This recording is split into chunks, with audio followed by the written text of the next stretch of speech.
بسم اللہ الرحمن الرحیم۔ بسم اللہ الرحمن الرحیم۔ السلام علیکم ورحمۃ اللہ وبرکاتہ۔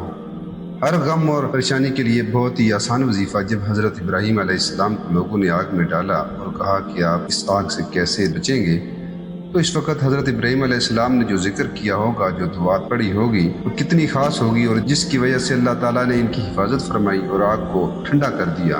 اللہ اکبر۔ ناظرین محترم، آپ کو وہ ذکر بتاتے ہیں۔ یہ ذکر اتنا خاص ہے کہ یہ کریم صلی اللہ علیہ وآلہ وسلم کی زندگی میں بھی کوئی مشکل آتی تو صحابہ کرام فرماتے ہیں آپ صلی اللہ علیہ وآلہ وسلم بھی یہی وظیفہ پڑھتے، اور صحابہ کرام کو بھی کوئی ڈر یا خوف یا پریشانی یا مصیبت آتی تو وہ بھی اس وقت یہی وظیفہ کرتے۔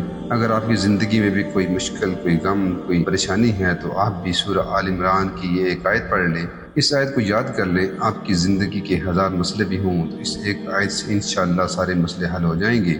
وہ آیت یہ ہے، حسبنا اللہ ونعم الوکیل، میرے لیے اللہ ہی کافی ہے جو سارے کاموں کو ٹھیک کر سکتا ہے، بنا سکتا ہے۔ یہ اس آیت کا ترجمہ ہے، تو زندگی کے کسی بھی مسئلے کے لیے بھی روزانہ کم از کم ہو سکے تو ایک تسبیح اس آیت کی پڑھیں اور بعد میں اللہ سے دعا کریں۔ روزانہ پڑھیں اور روزانہ دعا کریں۔ اللہ تعالیٰ نے اس آیت میں ایسی طاقت رکھی ہے کہ پڑھنے والے کی زندگی سے ہر پریشانی اور دکھ دور ہو جاتا ہے۔ آپ بھی ضرور کیجیے گا یہ وظیفہ، انبیاء کرام علیہ السلام کیا کرتے تھے۔